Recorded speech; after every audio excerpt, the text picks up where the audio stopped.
Hello friends, कैसे हैं सभी लोग। दोस्तों, कैसे चल रहे हैं सभी के एग्जाम। देखिए दोस्तों, एग्जाम तो हमारे अब तक के सभी अच्छे हुए हैं, ठीक है ना। तो अब हमारा लास्ट एग्जाम रहता है कोर्स 6 का। तो आज का क्लास हम कोर्स 6 के मॉडल पेपर पर बात करने वाले हैं कि कोर्स 6 का मॉडल पेपर किस तरीके से रहने वाला है। और दूसरा, पैटर्न के बारे में तो आप सभी जान चुके हैं कि पैटर्न क्या है, तो बताने की जरूरत नहीं है, टाइम वेस्ट नहीं करेंगे। बस बात करेंगे मोस्ट इंपोर्टेंट फुल फॉर्म्स पर। पार्ट ए और पार्ट बी के जो most important questions and full forms रहती हैं उन पर बात करेंगे, ठीक है। क्वेश्चन ये आ रहा था, बहुत सारे कमेंट ये आ रहे थे, मैम क्या हिंदी में करेंगे तो नंबर कट जाएंगे। तो ऐसा नहीं है दोस्तों, हिंदी में करने से फुल फॉर्म्स आपके नंबर कटे, ऐसा नहीं होता है। रोमन में भी करेंगे, हो सकता है इंटरनल मार्क्स आपके कट जाएं। जैसे इंटरनल में हमारे कॉलेज के जो टीचर रहते हैं, प्रोफेसर रहते हैं, वो नहीं इस चीज को रिकमेंड करते, काट देते हैं नंबर। कहीं ना कहीं हमारे एक्सटर्नल एग्जाम में एग्जामिनर हमें मार्क्स देता है अगर आप कोई भी क्वेश्चन अटेम्प्ट करते हैं, लैंग्वेज चाहे कोई भी हो, बस सही और शुद्ध होना चाहिए लिखा हुआ, ठीक है ना। तो इस चीज की टेंशन ना लें आप कि हिंदी में नहीं लिखा है या इंग्लिश में नहीं लिखा है। लिखा है ना, आपने रोमन में लिखा है, आपको मार्क्स एग्जामिनर जरूर देगा। एक्सटर्नल एग्जाम में मार्क्स नहीं कटते, इंटरनल में भी नहीं कटते। यहाँ तक कि अगर मैं अपने कॉलेज की बात करूं, जब मैंने डीएड किया था तो बीएड में भी नहीं कटे थे, डीएड में भी नंबर नहीं कटते हैं। तो ऐसा नहीं है कि नंबर कटेंगे आपके, ठीक है, चाहे वो रोमन में हो, चाहे हिंदी में हो, चाहे इंग्लिश में हो, ठीक है। तो चलिए स्टार्ट करते हैं। सबसे पहले फॉर्म्स पे ही बात कर लेते हैं, पार्ट ए पर, ठीक है। पार्ट ए देखिए, सबसे पहले फुल फॉर्म दे रखी है IEP. IEP individualised education programme, व्यक्तिगत शैक्षणिक कार्यक्रम।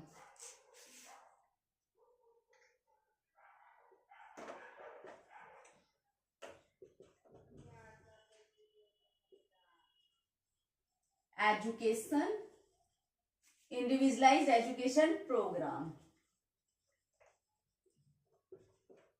ठीक है, यानी कि व्यक्तिगत शैक्षणिक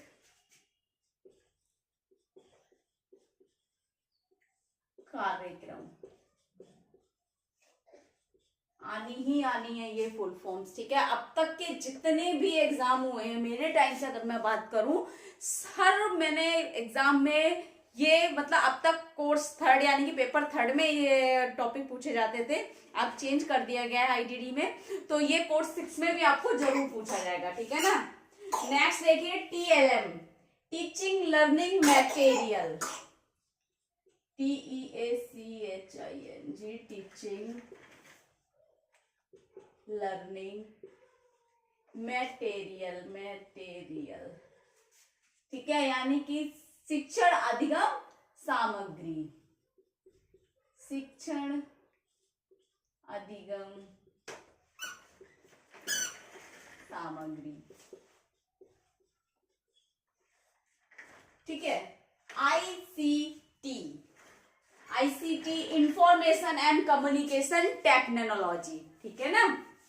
सारी फुल फॉर्म्स इतनी मोस्ट इंपोर्टेंट है, कम से कम 3 फुल फॉर्म आपको देखने को मिलेंगी कल के क्वेश्चन पेपर में, ठीक है ना। तो ICT information and communication technology, ठीक है। अगर इसको हम रोमन में करेंगे तो इंफॉर्मेशन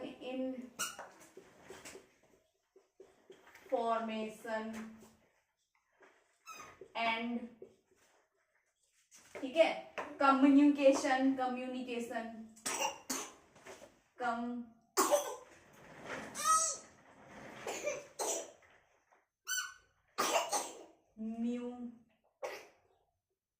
गलत हो रहा है भाई, कम्युनिकेशन तभी तो कहते हैं इंग्लिश में लिख दीजिए, हिंदी में लिख दीजिए। इंफॉर्मेशन कम्यू,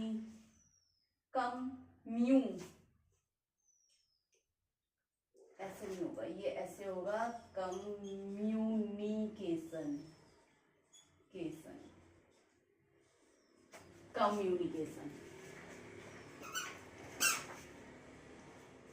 कम्युनिकेशन, ठीक है। Information and communication technology,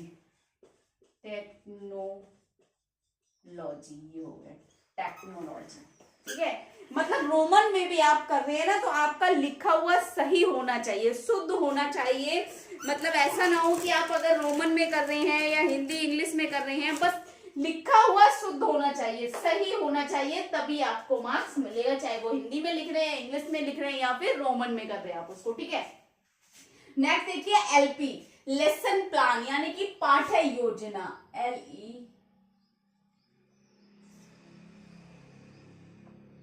lesson plan,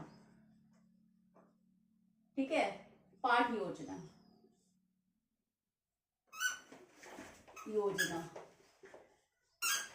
कहीं मिस्टेक है स्पेलिंग की तो आप ठीक कर लें, ठीक है। IFSP, individualised family support programme, same है, थोड़ी सी चेंजेस है। इंडिविजुअलाइज्ड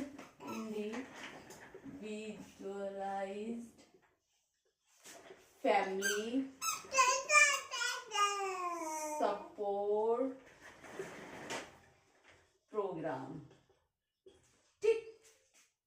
तो ये हमारी आज की 5 फुल फॉर्म होगी। इसमें से एक तो आपको आईपी देखने को मिलेगी, टीचिंग लर्निंग मटेरियल देखने को मिलेगी और IFSP देखने को मिलेगी। ये 3 फुल फॉर्म्स मोस्ट इंपोर्टेंट है। नई जो मैंने ऐड किया ICT और LP, जो कि हो सकता है क्योंकि ये चीज हम बहुत ज्यादा टीचिंग के टाइम पर यूज करते हैं। ये टर्म्स फुल फॉर्म है जो हम इनको टर्म में हमेशा यूज करते रहेंगे अपने फ्यूचर में भी, टीचिंग टाइम में भी, ठीक है। तो इसलिए फुल फॉर्म्स इस तरीके थियोरेटिकल नहीं आती, फुल फॉर्म्स इस तरीके की आती है जो हम, जिसमें क्या है ना, अपने डेली लिविंग में जिनको हम यूज करते रहे, टीचिंग के टाइम बच्चों के साथ काम कर रहे हैं, सेशन के टाइम में हमने यूज करना है, होम विजिट में जिन्हें यूज करना है, लेसन प्लान के टाइम पे यूज करना है, ठीक है ना। कोई भी एजुकेशनल प्रोग्राम है तो उसमें जो हमारे टर्म्स फुल फॉर्म्स रहती है उनको हम ज्यादा यूज करते हैं। उस तरीके की हमारी कुछ फुल फॉर्म्स हमारे एग्जाम में देखने को मिलती है। पार्ट बी पे बात करते हैं दोस्तों।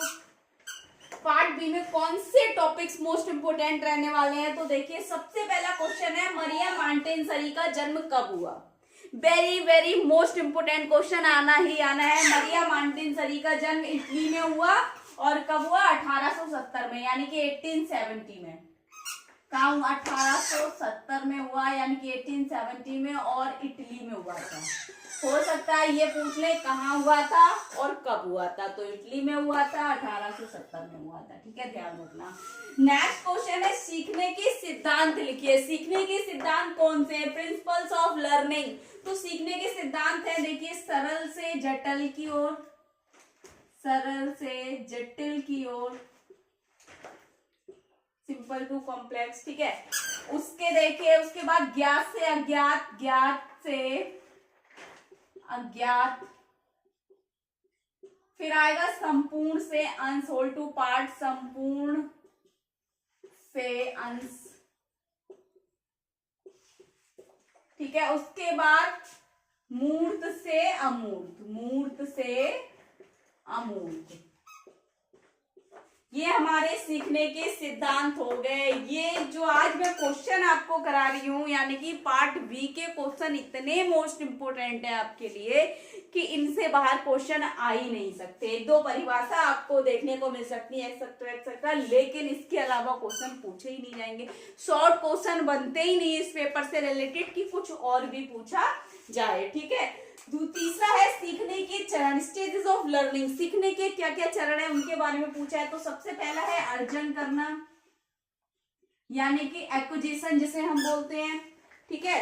दूसरा है निपुणता, यानी कि जिसे हम फ्लुएंसी बोलते हैं, निपुणता, फ्लुएंसी, ठीक है। अनुरक्षण यानी कि मेंटेनेंस, अनुरक्षण जिसे मेंटेनेंस बोला जाएगा। सामान्यीकरण, जनरलाइजेशन, ठीक है। उसके बाद आ जाएगा अनुकूलन, जिसे कहते हैं अडेप्टेशन, अनुकूलन। ये हमारे सीखने के चरण हो गए। कौन सा, एक्विजिशन, फ्लुएंसी, मेंटेनेंस, जनरलाइजेशन और अडेप्टेशन। ये हमारे स्टेजेस ऑफ लर्निंग हो गए, ठीक है। उसके बाद देखिए क्वेश्चन नंबर 4, शिक्षण की विधियां यानी कि मेथड्स ऑफ टीचिंग कौन सी हैं। तो एक तो हो गया हमारी सहायता, यानी कि प्रॉम्प्टिंग, सहायता। उसके बाद आएगा हमारा आकार देना, यानी कि शेपिंग। उसके बाद आएगा हमारी विलोपता यानी कि फेडिंग, विलोपन या विलोपता, विलोपन हिंदी में लिखेंगे विलोपन, इंग्लिश में हो जाएगा फेडिंग। उसके बाद आएगा हमारा फेडिंग आ गया श्रृंखलाबद्धता यानी कि चेनिंग, श्रृंखलाबद्धता, श्रृंखलाबद्धता यानी कि चेनिंग, ठीक है। उसके बाद आएगा कार्य विश्लेषण, टास्क एनालिसिस, कार्य विश्लेषण, विश्लेषण, ठीक है। तो ये हमारे मेथड्स ऑफ टीचिंग देखिए, एक बार इंग्लिश में आपको रिपीट कराती हूँ, प्रॉम्प्टिंग, शेपिंग, फेडिंग, चेनिंग और टास्क एनालिसिस। टास्क एनालिसिस की कभी कभी फुल फॉर्म आ जाती है टीए, याद रखना, क्या पता आ ही जाए कल, टीए यानी कि टास्क एनालिसिस हिंदी में हो जाएगा आपका कार्य विश्लेषण। कभी इसमें हमें देखने को मिलेगी एवीए यानी कि अप्लाइड बिहेवियर एनालिसिस, अभियुक्त व्यवहार विश्लेषण, इस तरीके से भी हमें देखने को मिल जाएगी। कभी एबी से भी देखने को मिल जाएगी यानी कि एंटीसीडेंट बिहेवियर कॉन्सिक्वेंस, ध्यान रखना, ठीक है, पूर्वत व्यवहार और परिणाम, इस तरीके से भी हमें देखने को मिल सकती है, कुछ रिलेटेड होती हैं, तो हो सकता है आपको इस तरीके की फुल फॉर्म देखने को मिल जाए, ठीक है। नेक्स्ट क्वेश्चन देखिए, टाइप्स ऑफ टीएलएम यानी कि शिक्षण अधिगम सामग्री के प्रकार कौन कौन से हैं? दृश्य सामग्री, श्रव्य सामग्री और दृश्य श्रव्य सामग्री। तो ये हमारे तीन प्रकार है, दृश्य सामग्री, श्रव्य सामग्री और दृश्य श्रव्य सामग्री, ठीक है। तो ये प्रश्न आपके जो हो गए वेरी वेरी मोस्ट इंपोर्टेंट हो गए कल के एग्जाम के लिए। इसमें से कम आपको एक तो क्वेश्चन 5, मतलब मैं इसमें से बता नहीं सकती आपको, ये पांचों क्वेश्चन इतने मोस्ट इंपोर्टेंट है कि हो सकता है पांचों प्रश्न आपको कल के एग्जाम में देखने को मिल जाएं, ठीक है। बाकी की जो फुल फॉर्म्स मैंने एक्स्ट्रा थी वो भी आपको बता दिए, इनसे बाहर फुल फॉर्म्स नहीं आनी है। अगर एक दो आएंगी तो जो आपका टीच दे रखा है उसमें, ठीक है ना, एमचेट दे रखा है उसमें हो सकता है एडीएसडी से रिलेटेड कुछ फुल फॉर्म्स आपको न्यू देखने को मिले, लेकिन जो मोस्ट इंपोर्टेंट थी वो मैंने आज आपको इसमें बता दी है कि किस तरीके के क्वेश्चन आपसे या क्वेश्चन आपकी फुल फॉर्म पूछी जाने वाली है, ठीक है। अब हम पार्ट सी पर बात करेंगे, पार्ट सी देख लीजिए। तो क्वेश्चन नंबर फर्स्ट देखिए, शिक्षण के सिद्धांतों की व्याख्या कीजिए। शिक्षण के जो सिद्धांत हैं उनकी व्याख्या करनी है, हर सिद्धांत को आपने बहुत अच्छे से बताना है। कंक्रीट है हमारे यहाँ मॉन्टेसरी प्रोजेक्ट है उसमें, ठीक है, वो सारे सिद्धांत जो है इनके बारे में बताना है। और अगर आपको इससे रिलेटेड वीडियो नहीं मिल रही है तब आप क्या करेंगे, आप मेरे ओल्ड प्लेलिस्ट में जाएंगे, आईडी की जो प्लेलिस्ट है पेपर थर्ड में आपको इससे रिलेटेड टॉपिक मिल जाएंगे, ठीक है। पेपर थर्ड में आपको इससे रिलेटेड मिल जाएंगे, कौन सा, आईडी की जो है हमारी playlist paper third, paper third देखिए, ठीक है। पेपर थर्ड में इससे जो आज का मैं जो करा रही हूँ मॉडल पेपर, इससे रिलेटेड बहुत सारे टॉपिक्स आपको मिलेंगे, ठीक है। क्वेश्चन नंबर 2 देखिए, एबीए मॉडल को समझाइए। एबीए जो मॉडल है हमारा अप्लाइड बिहेवियर एनालिसिस, जो अभियुक्त व्यवहार विश्लेषण, इसके बारे में भी आपको मिल जाएगा टॉपिक, देखिए आप प्लेलिस्ट में जाकर, तो हो सकता है ये क्वेश्चन आपको आ जाए। कहीं ना कहीं जिसमें हमें पॉइंट्स मिलती है वो क्वेश्चन ज्यादा अच्छे से हम कर पाते हैं, एक्सप्लेन कर पाते हैं उन क्वेश्चंस को, तो हो सके तो आप वही क्वेश्चन अटेम्प्ट करें, ठीक है ना। नेक्स्ट क्वेश्चन देखिए, समावेशी विद्यालय में यूएलडी का क्या उपयोग है। हो सकता है यूनिवर्सल डिजाइन फॉर लर्निंग, ये आपको फुल फॉर्म देखने को मिल जाए, UDL, universal design for learning, यानी कि सार्वभौमिक संरचना, शिक्षण के लिए सार्वभौमिक संरचना, ठीक है ना, हिंदी में हो गया शिक्षण के लिए सार्वभौमिक संरचना। क्वेश्चन नंबर 4 देखिए, विशेष विद्यालय में व्यक्तिगत छोटे और बड़े समूह निर्देश के लिए क्या शिक्षण रणनीतियां हैं। यहाँ पर ये क्वेश्चन आपको देखने को मिलेगा और यहाँ पर आपको यानी कि छोटे और बड़े, स्मॉल ग्रुप और लार्ज ग्रुप के बारे में बताना है और उनकी शिक्षण की क्या स्ट्रेटेजीज रहेंगे उनके बारे में आपने यहाँ एक्सप्लेन करना है, ठीक है। नेक्स्ट देखिए क्वेश्चन नंबर 5, सीसीई को समझाइए। सतत एवं व्यापक मूल्यांकन यानी कि कंटिन्यूअस एंड कॉम्प्रिहेंसिव इवैल्यूएशन, ठीक है। हो सकता है ये फुल फॉर्म आपको देखने को मिल जाए, हो सकता है मे बी, लेकिन जो मोस्ट इंपोर्टेंट थी मैंने आपको करा दी है। तो ये हो जाएगा हमारा कॉन्टिन्यूअस कॉम्प्रिहेंसिव इवैल्यूएशन, सतत एवं व्यापक मूल्यांकन, ठीक है, हिंदी में हो जाएगा। क्वेश्चन नंबर 6 देखिए, एबीसी मॉडल को समझाइए। एबीसी वही जो मैंने बताया था आपको, एंटीसीडेंट बिहेवियर कॉन्सिक्वेंस, हिंदी में हो जाएगा आपका पूर्ववत व्यवहार, तीसरा है कॉन्सिक्वेंस यानी कि परिणाम, ये हिंदी में हो जाएगा एंटीसीडेंट बिहेवियर कॉन्सिक्वेंस, ठीक है। इस तरीके से आपको ये देखने को मिलेगा। तो आप चाहे मॉडल समझा सकते हैं, चाहे इसमें से आप क्वेश्चन सिलेक्ट कर सकते हैं। कैसे करेंगे, एक तो आप इस चीज को बहुत अच्छे से समझा पाएंगे। आप एबीसी का मॉडल, हमारे बिहेवियर मॉडिफिकेशन की एक प्लेलिस्ट बनी हुई है बीएन की, उसमें भी आपको ये टॉपिक मिलेगा। पेपर 5 में भी आपको ये टॉपिक मिल जाएगा, ठीक है, तो उसमें से आप कर सकते हैं, ठीक। और बाकी यूडीएल का उपयोग क्या है, इस तरीके के क्वेश्चन के लिए। अगर आपको एबीए मॉडल नहीं समझ आ रहा है तो मत कीजिए, अगर क्योंकि इसमें बहुत ज्यादा एक्सप्लेन आप गलत कुछ नहीं कर सकते, अपने शब्दों में नहीं लिख सकते, जो इसका है वो ही लिखेंगे। तो इस तरीके के क्वेश्चन सिलेक्ट करने जिसमें हमें पॉइंट्स मिले, अच्छे से एक्सप्लेन कर पाए, हेडिंग्स कर पाए उनको, ठीक है। को अब देखिए पार्ट डी में देखिए हमारे मोस्ट इंपोर्टेंट क्वेश्चंस। आईपी को परिभाषित करते हुए आईपी के सिद्धांत, घटक और महत्व को विस्तार करना है। Very very most important question है, 99% आने के चांसेस है इसके, ठीक है ना। आईपी हमेशा पूछा गया है अब तक और हो सकता है आगे भी आपसे पूछा जाए। व्यक्तिगत शैक्षिक कार्यक्रम को परिभाषित करेंगे, अर्थ बताएंगे उसका, उसके सिद्धांतों को, यानी कि कई सारे सिद्धांत है सभी को एक्सप्लेन करेंगे आप, और उसके बाद उसके महत्व और घटक यानी कि कंपोनेंट्स, घटक का मतलब होता है कंपोनेंट्स, तत्व या घटक एक ही चीज होती है, उनके बारे में बताएंगे। तो ये क्वेश्चन आपको देखने को मिलेगा। दूसरा मिलेगा शिक्षण के लिए टीएलएम और सूचना और संचार प्रौद्योगिकी का उपयोग, ठीक है ना। ये आ गया हमारा कहां पर, ये अभी हमने किया था इंफॉर्मेशन एंड कम्युनिकेशन टेक्नोलॉजी, सूचना और संचार प्रौद्योगिकी का, ये इसका हिंदी हो गया, ठीक है, सूचना और संचार प्रौद्योगिकी, ठीक है, इंफॉर्मेशन एंड कम्युनिकेशन टेक्नोलॉजी, ठीक है, सूचना और संचार प्रौद्योगिकी, इसका हिंदी हो गया है यहाँ पर। तो दोस्तों देखिए ये आपको टॉपिक मिल जाएगा। अगर ये टॉपिक मिलता है आप कैसे इसको एक्सप्लेन करेंगे, पता है आपको कैसे करना है, देखिए मैं बताती हूँ आपको। पहले तो हम टीएलएम के बारे में बताएंगे, उसके बाद सूचना और संचार प्रौद्योगिकी के बारे में थोड़ा बताएंगे, उसके बाद टीएलएम का उपयोग बताएंगे, फिर इसका उपयोग बताएंगे, और उसके बाद हम बारी बारी पॉइंट्स में इसका चयन कैसे करेंगे, कैसे टीएलएम होना चाहिए, टीएलएम के अंदर इसको ऐड करेंगे, सूचना और संचार प्रौद्योगिकी, ठीक है। इस तरीके से हमने इसको एक्सप्लेन करना है। और अभी भी इसमें कोई डाउट लग रहा है, कुछ पूछना है, मतलब ये अगर मैं बात करूं आपको, ये दोनों question very very most important है, ठीक है ना, इनसे अलग हटके कोई क्वेश्चन नहीं आने वाला है, देख लेना कल के एग्जाम में।